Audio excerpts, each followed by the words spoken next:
আল্লাহ হেদায়েত না দিলে, ওই যে বললাম, যেই নবীজিকে এক নজর দেখলে জাহান্নামের আগুন হারাম, যেই রসুলের চেহারা মোবারক দেখলে পেটের ক্ষুধা থাকে না, সেই নবীজিকে 13টা বছর সামনে বসে দেখলো, বয়ান শুনলো, কালেমা পড়ে নাই। জানেন এত বড় বেঈমানের নাম কে? এর নাম কপাল। আর অন্যদিকে 27 বছরের যুবক তরবারি নিয়ে দৌড়ায়, নবীকে জবাই করবে। কয় বছর? 27 বছরের যুবক তরবারি নিয়ে দৌড়ায়, রহমতের নবীর কল্লা কেটে নিয়ে আসবে। কাছে যাইয়া রহমতের নবীর চেহারা নজরটা দেওয়া মাত্র তরবারি ফালাইয়া বলেন, রহমতের নবী আমাকে মাফ করে দেন, কালেমার রশি আমার গলায় লাগাইয়া দেন।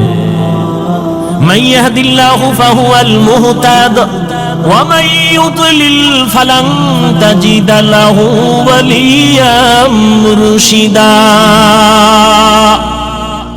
আল্লাহ যাকে হেদায়েত দিবেন সে পেয়ে যাবে, যার কপাল খারাপ ও হেদায়েত পাবে দূরের কথা, হেদায়েত পাওয়ার মতো কোনো মুর্শিদ পাবে না, পথ প্রদর্শক পাবে না, ওর কপাল বড় খারাপ। রহমতের নবীকে দেখলো, 13 বছর কালেমা পড়ে না আবু জাহাল।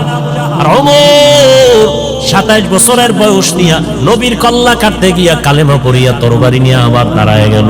ওমর দাঁড়ায় বলে, এই বেঈমান মুশরিকেরা, মুহাম্মদের বিরুদ্ধে একটা কথা যদি বলো, আমি ওমরের সামনে দাঁড়াও, আমার তরবারি ফয়সালা করবে, মুহাম্মদের প্রয়োজন হবে না।